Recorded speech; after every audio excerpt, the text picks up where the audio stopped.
Hello बच्चों, let's read this question.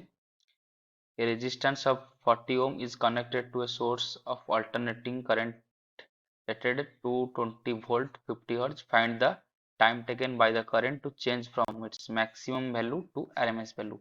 तो question में क्या बोला है, एक एसी सर्किट है जिधर एक रेजिस्टेंस कनेक्ट हुआ है।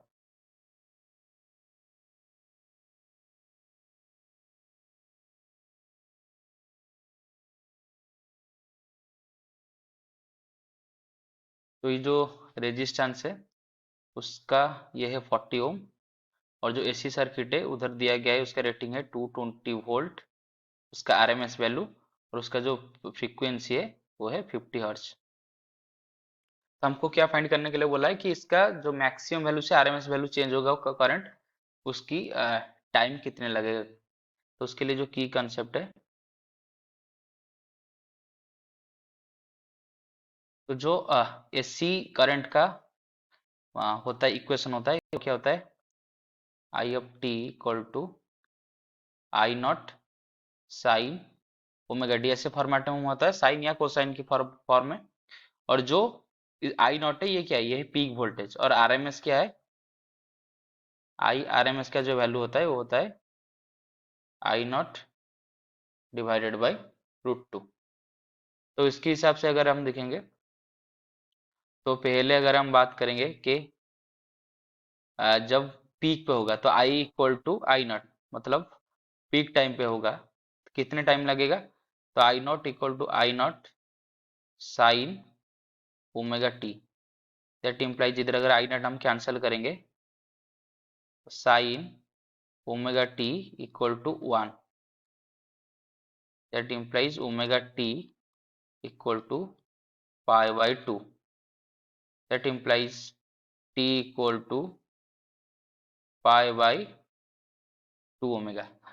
तो जो टाइम लगेगा पाई बाई 2 ओमेगा लगेगा। इसको हम इससे भी देख सकते हैं कि ये जो साइन का ग्राफ होता है ऐसे, तो ये टाइम टी इक्वल टू 0 पे और पाई बाई 2 पे ये पीक पर जाकर पहुंचता है। ठीक है, तो जो टाइम लगेगा मतलब 0 से स्टार्ट होकर पीक को जाने के लिए वो लगेगा पाई बाई 2 ओमेगा। तो अगर हम बात करेंगे कि आरएमएस वैल्यू की, तो आई हो जाएगा तब आई नॉट बाई √2। तो उसके टाइम पर कितना लगेगा, तो उसकी अगर हम बात करेंगे तो I naught by √2 equal to I naught sine omega, मान लीजिए इसको T2 मान लेते हैं। ठीक है, तो आई नॉट कैंसिल हो जाएगा। That implies sine omega T2 equal to 1/√2। That implies हम ये बोल सकते हैं कि sign omega T2 equal to अगर 1/√2 हो गया, दैट इम्प्लाइज ओमेगा T2 ये आ जाएगा कितना, तो ये आ जाएगा पाई बाई 4, या इसको हम 3 पाई बाई 4 भी हो सकता है, क्योंकि साइन का वैल्यू ऐसे चलता रहेगा। इसको अगर हम ग्राफ पे देखेंगे वो कौन सी वैल्यू आ रहा है, अगर ऐसे देखेंगे तो ये था पीक पाई बाई 2,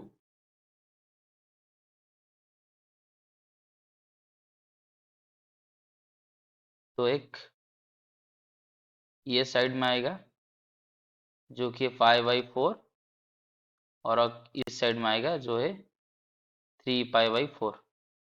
तो ये जो टाइम हो लगेगा पाई बाई 4 को पाई बाई 2 आने में, और पाई बाई 2 से 3 पाई बाई 4 भी सेम टाइम लगेगा।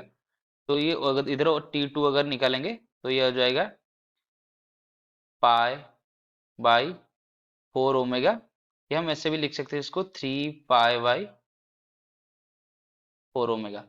तो अगर हम टाइम टेकन की बात करें तो पाई बाई 4 ओमेगा से पाई बाई 2 माइनस कर सकते हैं, या पाई बाई 2 से 3 पाई बाई 4 माइनस कर सकते हैं, सेम ही आएगा। तो अगर हम डेल टी निकालेंगे तो डेल टी क्या होगा, इसको हम ये करेंगे pi by 4 minus pi by 2, ये हमको पाई बाई 2 माइनस 3 पाई बाई 4 भी कर सकते हैं। तो इधर ओमेगा भी है नीचे, तो अभी हम इसको ओमेगा को बाहर ले आते हैं 1/ओमेगा, क्योंकि जो T1 T2 है पाई बाई 4 ओमेगा है, तो ओमेगा को हम बाहर लिख लिख लेते हैं। दैट इम्प्लाइज जो डेल टी है ये कितना होगा, ये हो जाएगा π/4 इंटू 1/ओमेगा। तो हमको पता है कि जो ओमेगा है ये है 2 पाई इंटू एफ। एफ क्या है, फ्रीक्वेंसी। तो दैट इम्प्लाइज जो डेल टी है ये कितना हो जाएगा, π/4 इंटू 1/2 पाई एफ। फ्रीक्वेंसी दिया गया है क्वेश्चन की, जो एसी सोर्स है उसका फ्रीक्वेंसी है 50 हर्ट्ज, तो ये आ गया 50।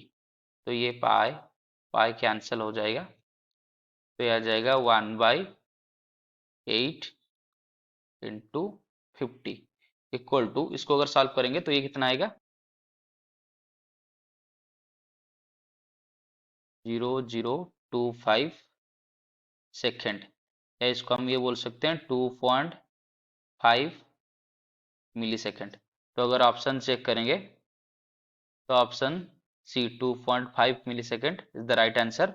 आई hope you have understood this question. Best of luck.